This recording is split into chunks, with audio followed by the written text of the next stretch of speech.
Horror. दोस्तों, जब मैं ये शब्द बोलता हूँ तो आपको क्या फील होता है? सारी डरावनी चीज़ें। दोस्तों, ऐसी ही डरावनी हुई एक चीज़ है। पहले के समय में दोस्तों भूतों को कहा जाता था डरावना। अब के समय में दोस्तों झुम्बुया।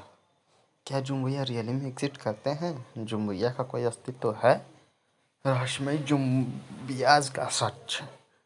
किसी समय डरावने किस्से कहानियों का मुख्य पात्र भूत, प्रेत, पिशाच, बैताल आदि ही हुआ करते थे। समय बदला, पात्र बदले और दंत कथाएं, लोक कथाएं एवं आज की आधुनिक फिल्मों में भी होती है हुआ इन पात्रों का व्यवहार भी बदला। मानवीय कल्पनाओं का अस्मिति संसार में अब डरावने किरदार के नए रूप लाना प्रभावी कर दिया गया।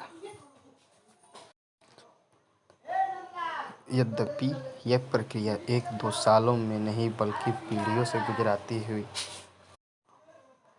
गुजरती हुई लोगों के तथ्यापि हमें अपने आसपास नज़र डालें तो यह बदलाव दृष्टिगोचर हो सकता है। आज की पीढ़ी का एक बच्चा किसी भी अन्य डरावने मानवतर प्राणियों की तुलना में आपको ज़ोंबियाज़ के बारे में अधिक अच्छे तरीके से समझा देगा।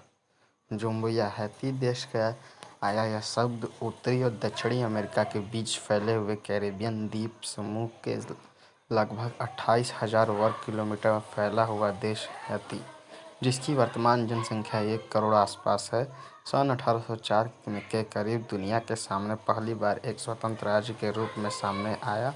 इससे पहले उस पर फ्रांस का आधिपत्य था। जब एकमात्र मानव शरीर एक चलती फिरती जिंदा लाश की तरह व्यवहार करे तो उसे ज़ोंबिया कहते हैं।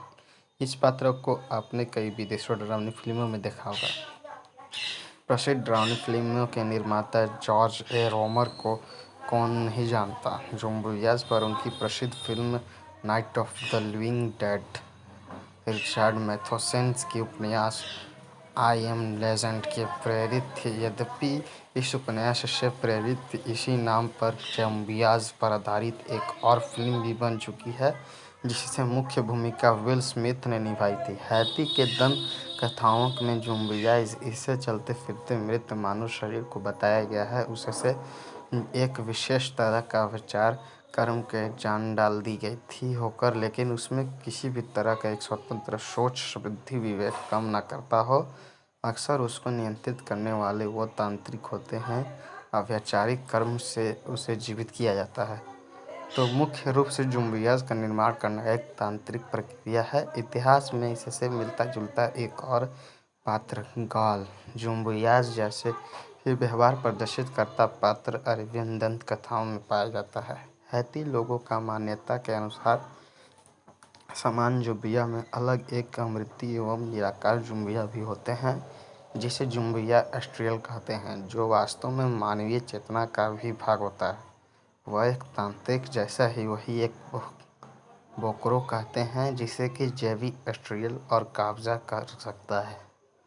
अपनी आध्यात्मिक शक्ति बढ़ाने के लिए वहाँ एक मान्यताओं के अनुसार बोकरो और जोबी एस्ट्रियल के कैद कर के बोतल में सील बंद कर सकता है और उसी क्लाइंट को बेच सकता है। उसका क्लाइंट सौभाग्य वापस पाने के लिए कई लाइलाज बीमारियों ठीक करने के लिए व्यापार की सफलता के लिए। ऐसी उनकी मान्यता है कि अंत्यगोतक ईश्वर जब ज़ोंबिया के आत्मा पर फिर से ले आएंगे, उसे मृत करेंगे, तो उस प्रकार से ज़ोंबिया एक अस्थायी अभौतिक तत्व है जो भौतिक मृत मानव शरीर में निवास करता है। दोस्तों, इसी के साथ ज़ोंबिया से जुड़े सारे हमारे फैक्ट की